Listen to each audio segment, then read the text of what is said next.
hablando de columnas, también están colgadas la de Juan Raúl Ferreira, quien ahora sí estamos recibiendo. Buen día, bienvenido, Juan. Buen día, Alejandro, un gusto.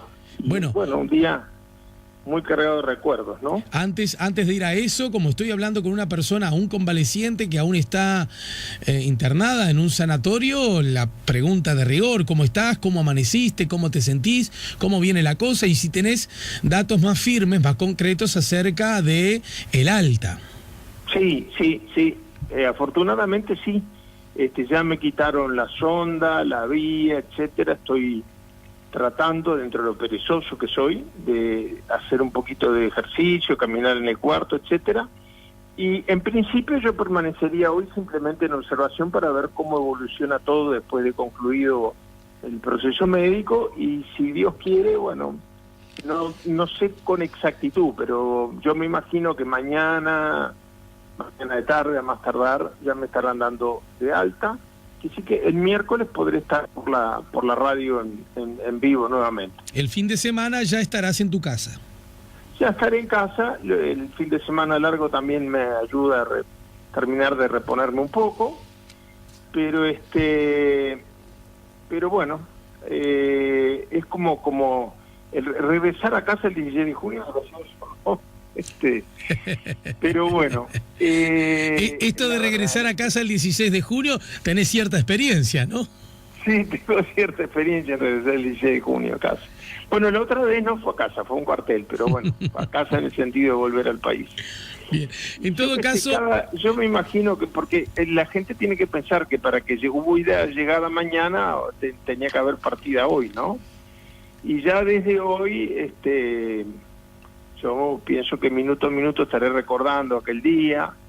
Nos levantamos tarde, yo creo que recién me estaría levantando porque sabíamos que nos esperaba alguna jornada un poco agotadora.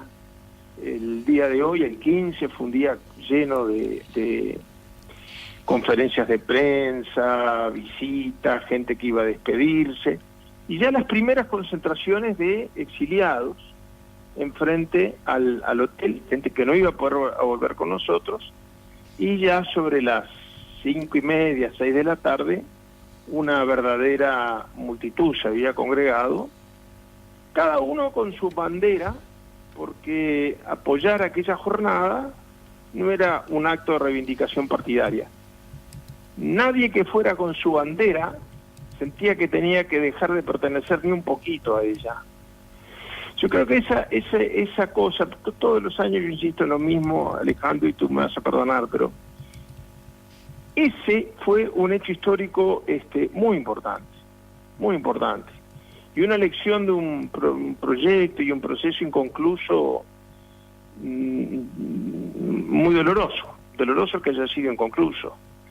Pero era tan natural salir a la puerta del hotel y ver militantes entusiastas con sus banderas del frente, como militantes con banderas del Partido Nacional. En general, aquel día en especial en Buenos Aires, la gente del Partido Nacional era gente que había viajado de acá. La mayoría de la colectividad exiliada era del frente. Pero todos se sentían partícipes de aquella aventura épica, pero con un sentido político muy profundo. A mí me parece, bueno, sería un atrevido si dijera cualquier cosa, o si opinara incluso, que todo sector político, sobre todo que fue su partido en el momento del regreso, tiene derecho a todas las conmemoraciones que quieran, pero siempre cuidando no olvidarnos de esta otra parte que fue tan importante para el proceso de caída de la dictadura. En Montevideo hay 3 monumentos. Yo el otro día me puse a pensar y nunca lo había razonado así. Hay 3 monumentos sobre el regreso. Uno es la piedra de la memoria que está a la entrada del puerto, la marca de la memoria. Uh-huh. Otro es el monumento que hay a la salida de la terminal portuaria misma. Pero hay en la Iglesia Católica un monumento, una piedra, un monolito, donde se recuerda el lugar donde se concentró la gente, que fue un hecho íntimamente ligado al regreso de Wilson, pero independiente, es decir, estaba lo que ocurría en el puerto y lo que ocurría con la gente que contra toda la campaña de miedo y de terror que se sembró, fue igual.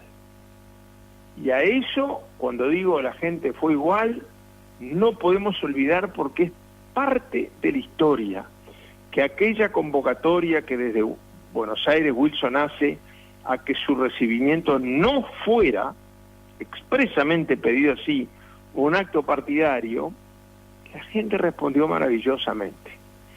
Y estaba lleno de banderas del Frente Amplio, de banderas del Partido Nacional, de banderas nacionales. No había banderas masivamente del Partido Colorado porque en uso de una legítima decisión política optó por no participar del evento, ¿no? Uh-huh.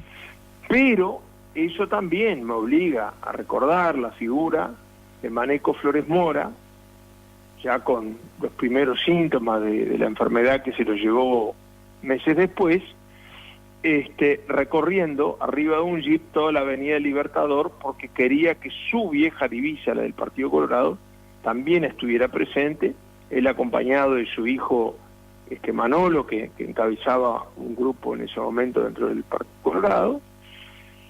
Y bueno, tú mirás, bueno, pero era uno solo, bueno, era un pedazo de historia, era la expresión de una generación que los más jóvenes de aquella época, ¿no? Medio viejitos ahora, recordamos con un cariño y con una admiración muy grande. Entonces yo creo que todo el mundo tiene derecho a festejarlo de la manera que quiera, ¿no? Pero no hacer perder el espíritu que se quiso que tuviera y que la gente respondió diciendo que sí y haciéndose presente. Bien, a mí me gustaría, Juan, algunas cosas, porque, claro, por obvias razones, cuando uno recuerda, evoca esta fecha, 33 años después, en este caso, hace especial hincapié en el 16, pero de alguna manera vos arrancabas aludiendo al día 15, al día anterior, y en ese contexto, a mí me gustaría preguntarte, bueno, se levantaron tarde, sabían que la jornada iba a ser larga, desde toda perspectiva, amanecieron en el hotel. ¿En qué hotel? ¿Es el Hotel Colón de la calle 9 de Julio? El Hotel Colón, que era propiedad del dirigente justicialista Antonio Cafiero, que así como recibimos una enorme solidaridad del entonces presidente de la República, Raúl Alfonsín, que sí que también en Argentina la solidaridad fue una expresión muy nacional. El doctor Cafiero, que tenía el hotel, era propietario del Hotel Colón, nos había cedido 2 pisos, uno de alojamiento y otro para tener las oficinas donde íbamos montando nuestra artesanal e incipiente infraestructura. Y después, aparte de la conferencia de prensa, que fue justo antes de salir a embarcarnos, hubo muchos reportajes. Yo recuerdo uno que tiene mucho que ver con algunas interpretaciones, a mi juicio, y desde mi punto de vista erróneas, que es un periodista argentino que le dice, ¿por qué vuelve para ir preso? Y él le dice, no se equivoque, dice, yo vuelvo para ser candidato a la presidencia de la República. Sé que voy a ir preso, pero yo no vuelvo para ir preso. Ni mi partido me proclamó a la presidencia, bueno, yo tengo, para ser candidato a la presidencia hay que estar en el país. Ahora, ir preso o no depende de ellos. Ser un hombre libre depende de mí. Uh-huh. A mí me quedó muy grabado aquello, porque mucha gente se pregunta, pero ¿y por qué vino si sabía que iba a ir preso? Bueno, sabía que iba a ir preso, pero no vino para ir preso. Todo lo contrario. Y desde esa perspectiva, a ver, arrancó el día, cada uno sabía qué es lo que tenía que hacer, a dónde dirigirse, qué sé yo, pienso, tonterías, ¿no? Las valijas, las maletas de Wilson, no iba a estar Wilson llevando sus maletas, pero y Susana también estaría en sus vueltas y en sus quehaceres. ¿Quién se responsabilizaba de esas cosas, las tuyas propias? Mira, antes de contestarte, está acá justo, pobre, lo agarramos la nota en el momento que me está visitando Marcos Carámbula, que me está haciendo señas de que te mande un saludo muy muy especial. Bien recibido y lo devuelvo, claro. Que está recibido. Bueno, sí, las maletas eran dos cosas. Nosotros que sabíamos que íbamos a ir presos. Había muchas cosas que no sabíamos. Teníamos la esperanza, y en ese momento parecía ser una diferencia muy grande. De hecho, lo hizo sobre todo para la familia, ¿no? Pero pusieron en cuarteles distintos, con la visita el mismo día de la semana a la misma hora, ¿no? Bueno, pero lo cierto es que había un equipaje que era con el que íbamos a bajar cuando fuéramos detenidos, porque sabíamos que íbamos a ser detenidos. No sabíamos bien cómo iba a ser. A tal punto que papá no perdía el humor, ese medio transgresor que tenía. Cuando se llega a aguas jurisdiccionales uruguayas, la Marina aborda el buque y formalmente nos detienen ahí, ¿no? Incluso nos conducen luego a un camarote, pero ahí la orden que tenía el capitán de navío Carlos Gianni, la orden que él tenía, he conversado mucho el tema con él después, era trasladarnos a la lancha P-70 de prefectura y llevarnos en la lancha. Después se aflojó un poco la tensión en la conversación que tuvimos en el puesto de mando del buque, pero en ese momento papá, con un humor negro, le dijo: mire, a mí para subirme a esa lancha me tiene que atar como si yo fuera un salchichón, dice, y llevarme por la fuerza. Si queremos que todo esto sea conducido normalmente, mi pasaje es al puerto de Montevideo. Cuando yo llegue al puerto de Montevideo, usted proceda como le corresponde. Uh-huh. Bueno, ahí hubo muchos momentos de confusión, ¿no? El buque fue para Punta del Este, volvió, después se encaminó hacia Rocha, después regresó de vuelta. Todo eso además hizo que no llegara en hora, etcétera. Y bueno, finalmente nos aseguraron, además, te repito, en ese momento era importante para nosotros, no sé por qué, pensar que podíamos estar en el mismo cuartel, aunque no nos dejaran vernos. Pero lo cierto es que al llegar, ante la presencia de 2 helicópteros, mi viejo preguntó y nos dijeron que no, que había orden de... Debo decir la verdad, ¿no?, que el capitán Gianni, en ese momento capitán, ahora vicealmirante, se molestó mucho y dejó constancia de su molestia, porque dice que él no nos había inducido error, sino que él estaba instruido de decirnos que íbamos a seguir al mismo cuartel. Pero de vuelta, el humor de Wilson, que no lo perdía nunca, me miró y me dijo: nosotros jugábamos mucho, no sé si sigue insistiendo, al backgammon, ¿no? Sí. Jugábamos mucho y dejábamos el alma a ver quién lo mataba al otro jugando. Y entonces papá me miró con cara de resignación y dijo: yo pensé que te iba a hacer pelota jugando al backgammon, pero digo que no. Uh-huh. Y nos despedimos así, nos dimos un abrazo muy sencillo, muy simple. Yo por lo menos lo llegué a ver apenitas, ¿no? Sí, muchas azoteas repletas de banderas, y apenitas cuando el helicóptero tomó vuelo antes de virar hacia el Uruguay y después fue hacia Paso de los Toros. Llegué a ver apenitas lo que era la Avenida del Libertador, y ya, bueno, aunque recién tomamos contacto con nuestros abogados 3 días después, ya no había esa sensación, ese optimismo, más allá del aislamiento de los primeros días, de que había sido todo un éxito. Bien. Recordanos cuánto tiempo estuvieron detenidos Wilson y vos. Yo hasta el 20 de agosto.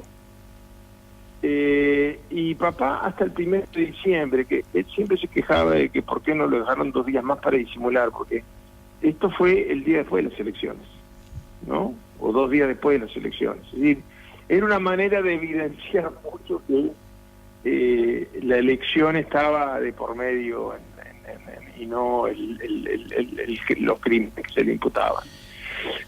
A mí me liberaron el 20 de agosto de manera muy sorpresiva, el mismo día que declararon persona non grata a Adolfo Suárez, que sí que tuve por lo menos la satisfacción. El vino se presentó acá, y se presentó en el juzgado a decir que iba a ser abogado defensor nuestro. Había sido presidente de España hasta hacía 6 meses, ¿no? Y el juez militar le dijo que la respuesta lógica, además, Alejandro, era que no tenía el título revalidado, ¿no? Pero le contestó que solamente podía haber un abogado por preso. Bueno, pero lo declararon persona non grata, ¿no? Una figura de la dimensión. Hoy el aeropuerto internacional de Barajas lleva su nombre. Bueno, ese hombre fue echado del Uruguay por haber venido a solidarizarse con nosotros. Y yo tuve la suerte, papá no, pero yo tuve la suerte de podérselo agradecer y de estar con él la misma noche que quedé en libertad, y al otro día le habían dado 24 horas para dejar el país. Estábamos mamá y yo con él en el momento que él recibe el llamado diciendo que lo habían declarado persona non grata. Bien, el viaje ese, en ese viaje, ¿pudieron dormir? ¿Pudieron descansar? ¿El barco estaba pleno, estaba lleno, estaba full? ¿Quiénes integraban ese barco? No. Hubo muchos militantes que no. Yo me acuerdo que conmigo se quedó la hija del medio de Silvia, mi hija, que es mejada, Magdalena, y dormimos. Yo no sé si eran aflojar los nervios o qué. Mucha gente se quedó guitarreada toda la noche. No, nosotros dormimos hasta que amaneció, y con el amanecer y cuando empezó a levantar la bruma, vimos aquel despliegue tremendo de fuerzas navales, como que llegaba un ejército invasor adentro del barco. Bueno, y se empezaron a producir todos estos hechos que te contaba recién, pero yo dormí profundamente. Te repito, quizás era también que estaban bajando los nervios, porque mi recuerdo es que también el viaje en helicóptero hasta Paso de los Toros dormí profundamente. Bien, ¿y Wilson qué te dijo?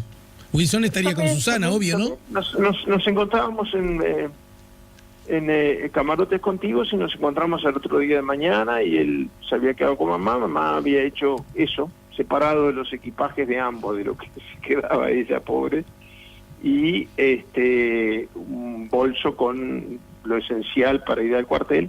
Yo creo que ella pensaba además que iban a autorizar las visitas con mayor celeridad, en fin. Juan, no, ni a Wilson ni a vos le cabía la más mínima duda de que una vez que llegaran al puerto de Montevideo, o en fin, que llegaran, iban a ser apresados? No, ninguna duda. Fue anunciado oficialmente antes, además. Bien, con relación a otros temas, ¿cómo fue el trato en los cuarteles que tuvieron ustedes, vos y tu padre? Bueno, papá resolvió no hablarles, ¿no? Entonces, él contaba, ¿no? Yo no estaba con él, pero él contaba que, por ejemplo, un día el café con leche le había llegado helado en el desayuno, ¿no? Y él no quería ceder a su decisión de no hablarle. Entonces tocó el timbre y cuando entró el oficial de guardia, él puso el dedo entre el café con leche, hizo así como un chucho de frío para que entendiera una especie de lenguaje de señas, sí, que el latino quería, y se lo llevaron caliente. Era un trato seco pero correcto, ¿no? Seco pero correcto. Ustedes se comunicaban por cartas, pero en forma muy diferida, ¿verdad? La correspondencia era muy curiosa, Alejandro, porque papá me escribía, bueno, porque después se cambiaron las horas de las visitas. Al principio yo veía a mi madre cada 15 días, después la veía todas las semanas, y ella iba... ¿Aló? Sí.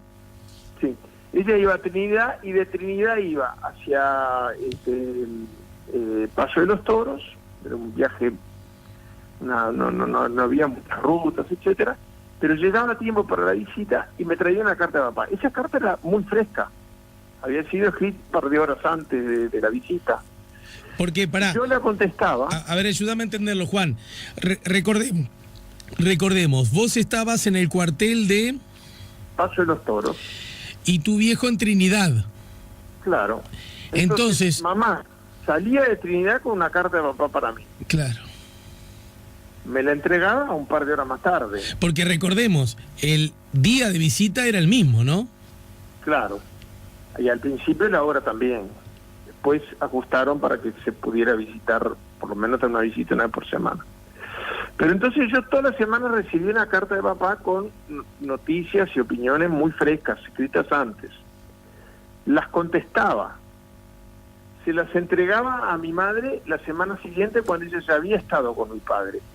Y la otra semana mi madre se las entregaba a papá. Quiere decir que yo recibía las cartas de papá 2 horas más tarde. Él recibía las mías 2 semanas más tarde. Entiendo. Y en esas cartas, algunas se han hecho más o menos públicas, otras imagino que no tanto. A propósito, ¿están? ¿Dónde están? Bueno, yo obviamente las tengo, las como un tesoro muy preciado. Y en un libro en el que estoy trabajando con el profesor Luis Viñolo, que es un libro biográfico muy especial. En realidad es un libro sobre, el libro se llama El Águila y el Cóndor, que es un libro sobre los documentos desclasificados de el Departamento de Estado y el Pentágono sobre la intervención de Estados Unidos en el Plan Cóndor. Pero todo eso está contado a través de una biografía de mi viejo, que la estamos haciendo como retrospectiva. Por ejemplo, la noche del golpe de Estado. Entonces, narramos un poco lo que pasó esa noche, pero al mismo tiempo, 40 años antes, había sido el golpe de Terra, donde él empezó su militancia y en cuya lucha contra el cual se formó políticamente. Bueno, en ese libro, en parte de la prisión, sí, voy a publicar muchas de las cartas porque hay muchas cosas, sobre todo sobre el sueño que él en ese momento mantenía vivo y que después, bueno, hay que analizar todas las causas que lo rompieron. Estaba haciendo una apuesta muy fuerte a la conformación, a la consolidación dentro del país de ese gran frente democrático que lo había hecho la gente en el Uruguay peleando contra la dictadura y los exiliados en el exterior. ¿Cuándo vos saliste y qué hiciste de inmediato que saliste, Juan? Más allá de contarlo. Me fui a saludar a Adolfo Suárez y después empecé a caminar por la calle. Hice una manifestación espontánea por 18, cantamos el himno ahí, todos los días iban ya era de noche, sí, a pedir la libertad nuestra, mucha gente y bueno, esa noche sí no dormí, ¿no? Después hubo una sesión muy tarde ya del directorio del Partido Nacional que presidía el profesor Pibel del Voto. Y bueno, y se fue la noche en festejos, en encuentros, en ponerme al día en noticias, etcétera. Y repito, y en despedir a Suárez, que al otro día lo acompañamos al aeropuerto. ¿Y cómo empezaron a hacer los encuentros tuyos con Wilson una vez él preso? Bueno, el miércoles siguiente yo fui a la visita regular, y bueno, y era todo un tema porque había mucha resistencia de parte de la militancia del Partido Nacional de participar de las elecciones, y Wilson creía que había que participar de todas maneras. Yo a veces pienso, capaz que me estoy sobreestimando, ¿no? Pero yo a veces pienso que la libertad mía el 20 de agosto, 4 días antes de la convención del Partido Nacional, que se celebraba más un día después del día de visitas, yo pienso que fue un poco pensando que podía haber ahí una manera de que la gente recibiera el mensaje de una manera, no con alegría, pero con la dosis de realismo que requería el momento. Y si yo te pregunto 33 años después, a esta misma hora, son las 11:30, bueno, momento en el que probablemente te estuvieses levantando, porque dijiste que te durmieron hasta deliberadamente bien tarde, ¿no? Preocupado porque papá estaba con mucha fiebre, estaba muy acalorado. Ahora nosotros pensamos que pueden haber sido los primeros síntomas de esa enfermedad, pero en ese momento no lo suponíamos, pero estábamos ya a esta hora preparando lo que iba a ser la primera etapa de todo esto, que era la despedida en Buenos Aires. Estaba muy disfónico además, ¿no? Estaba muy difónico,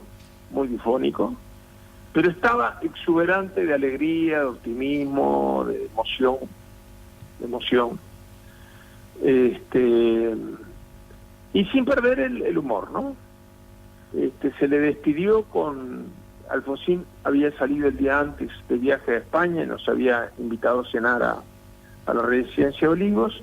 El que estuvo a cargo de la despedida fue el vicepresidente Víctor Martínez, pero se había decretado que para un gobierno que tiene relaciones diplomáticas y además que gobierno vecino, era todo un acto de enorme importancia, honores de despedida del jefe de Estado, ceremonia que tuvo la virtud de que quedó confundida entre una multitud que pasó por arriba todo el protocolo militar y solemne, y bueno, y al pie del barco nos despidió el director de protocolo de la Cancillería, que acá internado me enteré que es el nuevo canciller de Argentina, Jorge Fori. Bueno, Juan, nos reencontramos el miércoles que viene en los estudios con toda seguridad, ¿verdad? Hasta el miércoles, Alejandro, un abrazo muy grande. Hasta luego. Juan Raúl Ferreira nos ayudó a poner la mañana en camino desde su habitación en la que está internado, fruto, bueno, aún del necesario posoperatorio que está viviendo luego una intervención de la semana pasada, y como lo acaba de decir, ya tendrá el alta en el próximo día, lo que motivará que el miércoles que viene estará aquí en vivo poniendo la mañana en camino. Ya volvemos con la mañana en camino.